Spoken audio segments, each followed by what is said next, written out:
Moin und hallo zum Filmfest Bremen. Mein Name ist Susanne. Und ich bin Yugen. Wir sind vom Indiefilmtalk Podcast und begrüßen heute bei unserem Gespräch zum Film We Are Here Now die Produzentin und Regisseurin Mariken Halle und ein Teil des großen Teams hier bei uns im Gespräch. Deswegen viel Spaß. Hey everyone. Moin, hello. Hello. Hey. Hello. How are you doing? How is it in Norway at the moment? Norway is, we're doing fine. We're not seeing each other, but we're hanging in. I'm not seeing any babies. Where are the babies right now? This is the question I think what everyone is asking themselves. The babies are grown up now.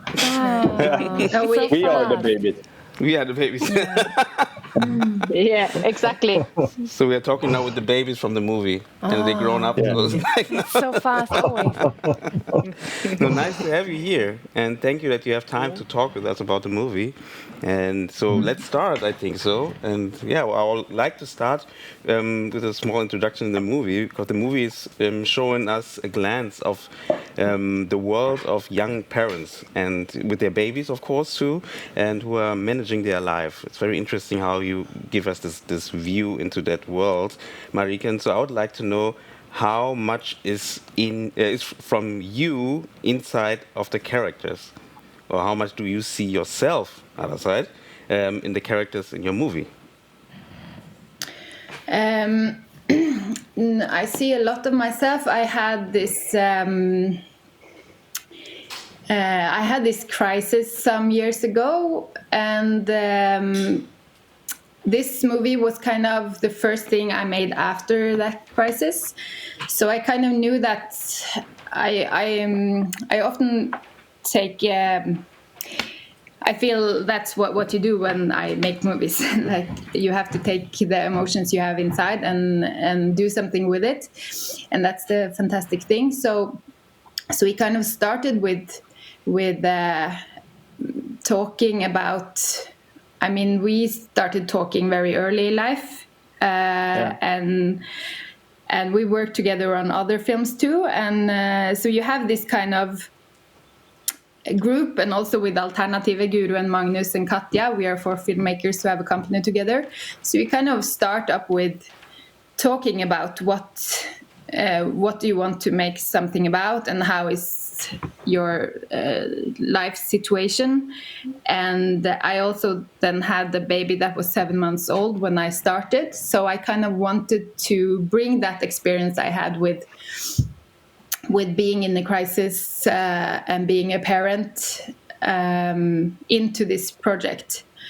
So there's a lot of stress in this film. And that was kind of a way to get it all out, but I'm more than like finding a story with one person experiencing la. I'm really interested in the dynamics between human beings, and this film and my earlier films also are more like collective portraits in a way. So it's not like I'm that character in the film. It's more like you want to examine some emotions, and it's kind of also a film that been made along the way, since we filmed with babies also, and I had the baby myself. We filmed for 2-3 days, and then watched the material, and then had a break, and then planned the next 3-4 days. So the whole structure of the film also grew together with the babies in a way. And Guru and Magnus, what was the first thing what you thought when you saw the script or the idea of this movie, and when did you come on board? Actually, we were on board from the beginning, as Mariken said. And there was no script in a way. It was more like Mariken telling us what she was interested in. So very soon we kind of started filming before there was a script. And Mariken has her own method in working, which she can tell more about. But how she writes different texts for the actors, and there is no great narrative from the beginning. So the film kind of makes is in the making the whole time, like a process. So yeah. No, but I guess we thought it was along the process. It was, of course, it's the situations and the filming is, of course, it's like you recognize yourself in the situations. It's very contemporary, I guess, the theme. Yeah. So how was it? So sorry. Yeah, you can, and then you ask the next question. Magnus, you was wanting to say something. Oh yeah, sorry. No. I think it reminds a little bit about like live or a role play, that you have like some sort of a fact sheet. Marken writes really beautiful sheets to each character, where you get like thoughts and facts and funny things about your character, and then you're put into a situation like today you're having lunch with all the other parents, and then you have to deal with it somehow. And I think a lot of Marken's writing as well comes in because she edits her films as well. So she spends a lot of time in constructing the narrative afterhand. So it's a lot about collecting, I think, during the whole filming process. And can I add something? Sure. And I think Marken is working a lot with. I mean, we turn in and out in like documentary and fiction. I remember I was talking to in a phone with quite famous writer and politician, I think it was. And that was for real, and he answered for real about the problem with school and so on. So it's fun. So how did it work on set? Like you just said, there was not really a proper script, like how we know it from classical movies, from fiction. So how was it for you live when you were on set? Was there like some lines or some rules, how you interact? How did it work for you to prepare yourself? Because I worked with Marken before, so I knew the terms or the rules about how to act. Because I think Marken is more into find the glitch between a real dramatic happening, or when it's just for in like the ordinary life. So you have to work a lot with it just to take everything down as much as you can, and don't say anything if you don't have anything to say, like now. So was it completely inspired also by the dogma genre, Marike? Would you say that you looked how they're working there, or did you just made your own world? I guess I've been. I think maybe John Cassavetes is the director I feel have inspired me the most. Like I discovered his films when I went to film school in Gothenburg, and I wanted to be an actor myself when I was a child. So it's kind of the love for acting that got me into film. And then when I went to school in Gothenburg, also they didn't separate documentary and fiction, so you kind of was trained in both.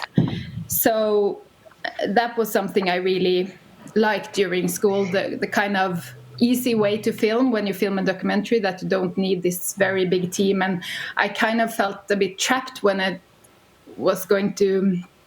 And also the teachers in Gothenburg, they didn't have so much any rules. They said like, do what you want to do, find your own methods. So I've always liked the fact being with a very small team, and that you can change if something doesn't work and I don't believe in it, I don't want to film it. Like I feel a lot of films, you kind of hear that there's a script here, and I don't like that. So I really love the flexibility, and so in a way it's more like, and also I really love the Dogma films also, but it wasn't like.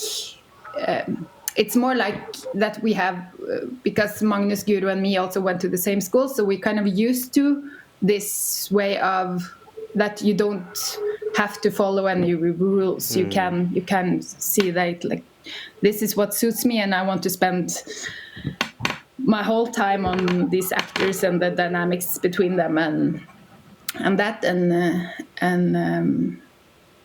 then after a while it gets like with Life, we've worked so many times now, so he kind of knows exactly what I want from him in a way without me having to tell him. And he's also a wonderful actor to have when you work with a mix of actors and non-actors, because he's kind of, you have these extras and people who are really like, oh, I'm on the film set, and then he just drags them into the fiction and starts talking to them, and that's really wonderful also. I think that's maybe also because I love fiction so much. I want to spend all my time in it and not so much like having breaks and chit chatting about other things. So we want to like, being in this role play for a long time. And how did you get the idea that you, or why did you decide that it's like you mixed it between, it's like we have actors and non-actors in the scenes? What made it better for the movie that you choose this style instead of like only having actors there, or only doing a documentary out of it? I feel like I've never interested in just doing a documentary, because I think I'm so I really like fiction and the possibilities that fiction is, but I really like how non-actors can kind of drag the fiction into a more real kind of way, and of course, if you often they play things that are not so far from themselves also. So you have this one person who you talk to live who is a lawyer, and she's a lawyer for real, so she can answer all your questions, like and I think I really like what that does to the sound in the film, that you kind of get a little bit more on the edge, like, is this really happening, or are they like the fiction? You can't just lean back and be, oh, it's a movie. You have to be a bit like, what's really happening now? How long was the production? Because you said at the beginning you didn't have a script. You went directly into the shooting process, and then the script developed by shooting. It sounded like this. How long was the production? And then after that you had to edit. How long did you edit it? Yeah, we also edited a bit along the way, but I think we shot for 1.5 years and then edited for 1 year, something like that. But we were also doing other films at the same time and everything, so it was not like full time 1.5 years. But and it's also when you say we started without a script, and we never had the script. We never had the script at any point. Actually, it's just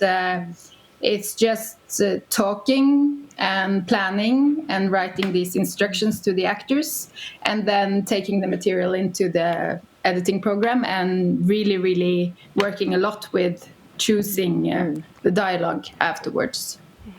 And we also had financing. We also financed it along the way, so we kind of had a little money and filmed for that, and then showed the scenes and had a little bit more money. So that was also very good that we had this, the Norwegian Film Institute supported us in making it in this kind of way, because of course the normal thing is that you have the whole script and then apply for money. But this person who worked there, he really liked the methods that we used. Shooting with babies is always a difficult thing, and you have so many babies. Some of like your real ones, some of them are like casted. This is to you, to the actors. Guru, how was it for you working with the babies? Were there some specific things that you have to work on? Like, was there a specific time that you had to take with the babies, or how was the whole shooting day planned so that you have enough time for everything? Actually, for my sake, I think the question is better to ask Magnus, because I was not so involved with the babies, because the babies, and I think that's kind of also for Mariken, the way why she chose the parents to be the actors, the actual actors for the parenting, because they were like, their mission was to take care of their own baby, also as having their character. So, so for me, I just play a small part in the end of the film, but as a producer, the babies were. They were, just dynamically being there with their parents during the shooting. And we were making food as we were supposed to make food. We ate lunch, it was like, this symphony. So you try to keep it simple or close to reality as possible. Did I get that right, Magnus? Yeah. Leif? Yeah, I think as Guru says, it's like you have no choice. And I'm not an actor, and I was playing the father of Mariken's boy in the film, and it was my concern was to be with him and take care of him, and and it's a good in combination with acting with being with real actors and being with babies just acting normally. I think it's a good thing for amateurs to deliver a character themselves. Yes, Because they have to react just really naturally. Yeah. You have to be really, really present. I mean, you can't be too focused on, how am I appearing now? You have like real responsibility all the time. But another thing that was, when we produce as producers, it was very important to test in small. Like, we didn't know how this was going to work before we started. So the first time we filmed, you kind of plan something that lasts for, I think it was maybe 3 hours, and then so you kind of, and then they eat during the scene. So it was not like very long. It was really often 3 hours total that we shot, not more than that, with the small babies. And also that the parents knew that they were going to follow the baby's needs. So if they needed to change diaper or give them food or go outside, they could do everything. So the story has to adapt to the babies and not the other way around. And that really also, sorry. But I think it's like you life talk. No, but it was a really cool thing happening on set when we were working with all the babies. I mean, in other kind of sets, when you make a feature, it can be quite loud and people can be angry to each other or something like that. But that never happened here, because you have these small children crawling around on the floor and so on. So it was a really magic way on set. It was beautiful. It's that's a small anecdote about that is I think maybe you can tell this better, Mariken, but the grown-up baby, the babies got used to the grown-up baby, so they thought that was sort of a big baby as well. And then at some point he came as just a normal guy coming in, and I think it was your son, Mariken, he looked at him and was just like, what the fuck, what's going on with you, why are you playing grown-up, because you're supposed to be like that. So yeah. I have a little bit like a philosophical question, because I mean, what I see in your movie is like parents are in our fast-living society, constantly under pressure, right? And you think maybe that this is like one of the reasons for problems in the relationships? Absolutely. Thank you. I think we way too fast. No answer, sorry. I think it's, and I think that's been a very nice thing about the project to do it too, that you kind of, I think I wanted that too, because it goes, you have so much things to do when you have small children, and you also get kind of separated from other people in a way. Like you can have this maternity group, but that they are not necessarily your friends. Or I feel that I really wanted that the possibility to step a little bit back and reflect on the tempo and everything, and to talk with other people about what are we doing and how are we living, and because we were filming with babies and did these shorter days and everything, it kind of slowed the process down in a really nice way, that we actually got to talk more to each other along the way, and that's something I really want to continue to do, even if I'm not working with babies the next time. I think it's something in our societies that that actually you kind of think you have to do it bigger and faster and everything, but you don't really get more joy from doing it, having, or at least I don't. I know, I think it's like what's really valuable during a process is the conversations you have with people along the way, and that you have time to really have them. And I think that's a part in the film that I feel kind of is the key. The key part in the film is where everyone meets in this house, and where they start to talk about sending messages 1,000 years into the future and everything. That's something that, and it's, I think also when you talked earlier about this film not being so dramatic in a way, because in a way it's not, it's like a lot of conversation that sounds kind of normal, but I feel it's also really, really dramatic. To me, it's really dramatic because we're in a dramatic time with this climate things and all these conversations we have with, I maybe shouldn't have bought this kind of chicken. And I think all these small things are because we're also, or at least I'm really scared in some way that we're not living the way we should be living. So and that's but I think it's kind of so I think it can be very different for different people to see it, like but I think it's I think so too. Yeah, sorry, and also that you in our society, you think you can buy your happiness. I mean, that you get your happiness from things out of yourself, but you think you can buy a new car or the best chicken and stuff like that, and you get happy. And sometimes you even get you get a child that you think should make you happy, but the happiness you need to find inside yourself. I think this is a perfect ending for our conversation today, because I think you can, all what you are talking about, you can see it in the movie too. So everyone who is hearing our talk and haven't seen the movie, I think you should watch it now, directly after this.